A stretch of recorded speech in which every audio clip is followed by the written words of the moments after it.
Hello everyone, welcome to my Huma fashion creation. तो आप भी इस तरीके का क्रॉप टॉप लहंगा बनाना चाहते हैं, पार्टी वेयर लहंगा बनाना चाहते हैं जो कि देखने में बहुत सुंदर लगे और हैवी भी लहंगा हो जाए, जिसे आप कभी भी चाहें तो इसको आप गाउन के जगह भी यूज़ कर सकते हैं। इसको बस आपको नीचे का बेल्ट को काट कर आपको पेटी में ज्वाइन कर लेंगे तो आपका गाउन भी रेडी हो जाएगा। कभी आपका मन करे तो लहंगे से आप गाउन में कन्वर्ट कर सकते हैं। सो गाइस, और इतना हैवी लहंगा ये है तो इसकी हमने पेटी भी बहुत अच्छी बनाई है। शायद मैं ऐसे दिखा नहीं पा रही होंगी, तो चलिए ब्लाउज़ की डिज़ाइन को हम बताते हैं। तो मैंने अपना 1 मीटर फैब्रिक लिया है जो कि बहुत ज़्यादा महंगा था, और इसकी मैंने फुल डिटेल में फैब्रिक हमारा कितना सारा मैंने पार्ट 1 वीडियो में डाल दिया। उसमें मैंने लहंगे के डिज़ाइन को भी डाला है। देखिए इतना ब्यूटीफुल सा हमारा नेट भी है, जो कि इतना महंगा मुझे ये लहंगा पड़ गया है कि मैं क्या ही आपको बताऊँ। तो चलिए वीडियो को स्टार्ट करते हैं। अगर आपने मेरी पार्ट 1 वीडियो नहीं देखी है तो उसमें मैंने A to Z पूरा बताया है, वहाँ से जाके देख सकते हैं।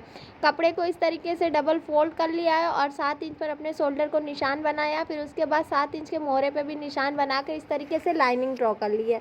उसके बाद अपना हमने 9 इंच का हमारी चौड़ाई थी, चेस्ट था 9 इंच चौड़ा मैंने चेस्ट रखा है। और अगर आप अपने हिसाब से अपना साइज़ रख सकते हैं। फिर 9 इंच पर मैंने नीचे पेटी में भी निशान बना लिया है। आप सोच रहे होंगे कि मैंने ब्लाउज़ की लंबाई कितनी रखी है, तो मैंने ब्लाउज़ की लंबाई तो वैसे 15 इंच रखी थी, लेकिन ये मेरी दीदी का था तो उनको लॉन्ग चाहिए था, तो मैंने इसको 20 इंच का लंबाई रखा है। तो वो अपने हिसाब से लॉन्ग शॉर्ट कर लेंगी बोली थी वो। तो इस तरीके से मैंने 6 इंच पर इस तरीके से निशान बनाया है। फिर उसके बाद मैंने गले के ऊपर शोल्डर के साइड में मैंने 4 इंच का निशान बनाया। तो मैंने इसको गोल इस तरीके से शेप दे दिया है, क्योंकि हम इसमें डिज़ाइन बनाएंगे। तो जैसे नॉर्मल हमारा ब्लाउज़ होता है उसके बाद बनाकर आप ड्रॉ करके इस तरीके से निशान बना लीजिए। अब जैसे हमारा नॉर्मल ब्लाउज़ होता है हम उस तरीके से कट कर लेंगे। और 1 इंच मैंने मार्जिन छोड़ा था, आपने देखा होगा। देखिए मैंने 1 इंच मार्जिन छोड़कर इस तरीके से कट कर लिया है। सो गाइस, चलिए अब हम उसी तरीके से अपने डबल नेट को इस तरीके से फोल्ड किया और इस पर हम अपना रखेंगे ब्लाउज़ का कपड़ा। और बस इस तरीके से हम जैसे मैंने कटिंग किया है इसी तरीके से कॉपी कर लेंगे, कट कर लेंगे।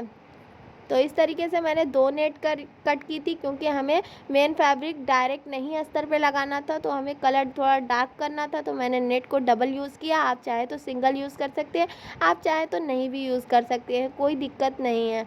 तो चलिए आप इस तरीके से कट कर लीजिए। उसके बाद जो हमने अस्तर को पे निशान बनाया था उसको हम कट कर लेंगे। अब हम यहाँ पे हम डिज़ाइन बनाएंगे।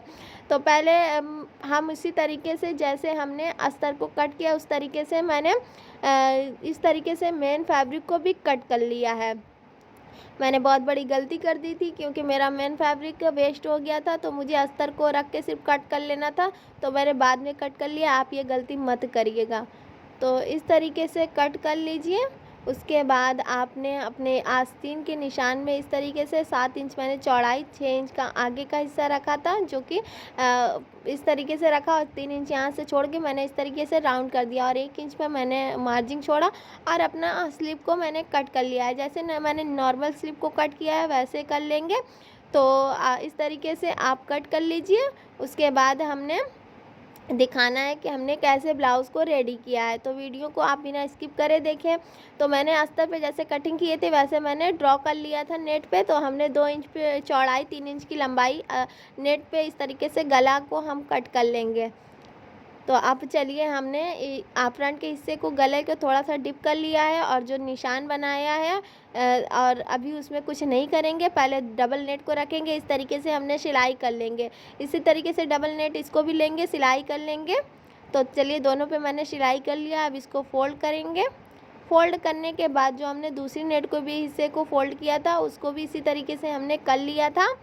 तो अब हमने जो निशान बनाया है, चलिए देखिए, जो हमने अब निशान बनाया था और मेन फैब्रिक को कट किया था वहाँ पे हम इसको रख के ज्वाइन करेंगे। फिर से हम निशान बना लेते हैं। शायद मेरा निशान नहीं दिख रहा होगा आपको। तो इस तरीके से फैब्रिक को उल्टा रखेंगे और सिलाई करेंगे, इस तरीके से फोल्ड कर देंगे। बैक के हिस्से में हम अस्तर इसी तरीके से ज्वाइन करेंगे। जो निशान बनाया उस पर रख के इस तरीके से सिलाई करेंगे। इसको फोल्ड करके इस तरीके से फोल्ड कर देंगे। और तो हमारा इस तरीके का सिलाई करने के बाद स्टिच हो गया है। तो इसी तरीके से मैंने बैक के हिस्से में भी कर लिया था, सेम उसी तरीके से देख सकते हैं आप सब। अब दोनों हिस्से को हमने रखा है, मतलब बैक के हिस्से को, फ्रंट के हिस्से को, दोनों को हमने रखा है।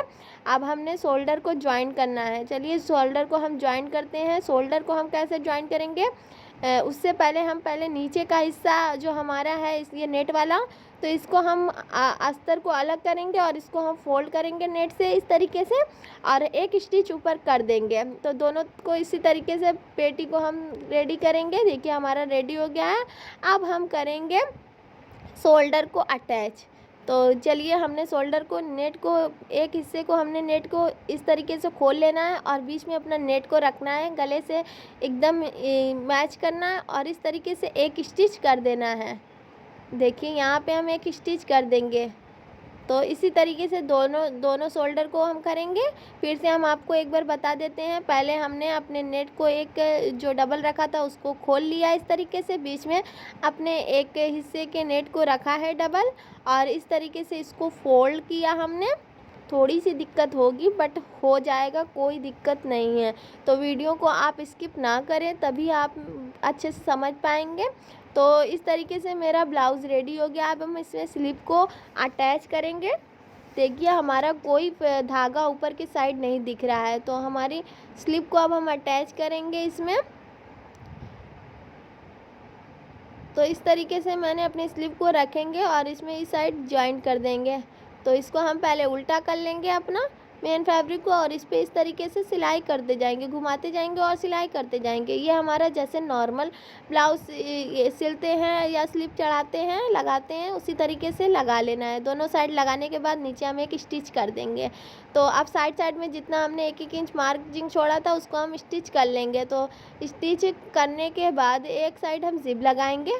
देखिए हमने जितना मार्जिंग छोड़ा है वहाँ से हमने निशान बना लिया है। तो इस तरीके से जिप को रखेंगे, एक स्टिच कर देंगे, दूसरे साइड भी रखेंगे, एक स्टिच कर देंगे। चलिए हम स्टिच कर लेते हैं। बाकी यहाँ से हम यहाँ तक सिलाई कर देंगे। 1 इंच स्लीव इस साइड का भी, इस साइड का भी, दोनों साइड का कर लेंगे। और जो ये हिस्सा हमारा बचा हुआ है, तो इसमें हमने जो मेन फैब्रिक हमारा था उसमें सीक्वेंस वाला फ्लावर लगा हुआ है। देखिए ये सब जो फ्लावर लगा हुआ है इसको हम कट कर लेंगे। आपका भी अगर इस तरीके का फैब्रिक है तो आप भी इसी तरीके से यूज़ करिए। तो हमने ढेर सारा जितना हमारा फ्लावर था, तो सारे फ्लावर को, बड़े छोटे को इस तरीके से किया और अपने गले पे रखा। तो पहले बड़ा फ्लावर, फिर 2 कलर का फ्लावर था, वाइट एंड चॉकलेटी। तो मैंने दोनों को 1 बाय 1 रखा। फिर अपना इस तरीके से हम धागे की हेल्प से टाका लगा लेंगे, सारा अच्छे से हम ज्वाइन कर लेंगे। तो इसी तरीके से आप भी कर लीजिए। अब आप सोच रहे होंगे कि मैंने बैक के हिस्से में क्या किया है, तो चलिए बैक के हिस्से को भी दिखा देंगे अभी आपको। बैक के हिस्से में मैंने दूर दूर फ्लावर लगाया, मैंने गले दोनों साइड नहीं बनाया क्योंकि फ्रंट बैक सेम हो जाता। तो चलिए मेरा ब्लाउज़ रेडी हो गया है, आप सब देख सकते हैं। मैंने नीचे से फोल्ड कर लिया है क्योंकि इसकी लंबाई ज़्यादा थी। आप लंबाई अपने हिसाब से कम ज़्यादा कर सकते हैं। और इतना अच्छा सा हमारा रेडी हो गया है। तो लाइक एंड कमेंट करके ज़रूर बताएं कि आप सबको मेरा ये ब्लाउज़ की डिज़ाइन कैसी लगी। सो गाइस, इसी तरीके की और भी ट्रेंडिंग वीडियो देखने के लिए और अच्छी वीडियो देखने के लिए हुमा फैशन क्रिएशन को लाइक करें, सब्सक्राइब करें और बेल आइकन को दबा के ऑल के ऑप्शन पर क्लिक कर लें, ताकि इसी तरीके की और भी वीडियो आपको देखने को मिल सके। So guys, bye bye.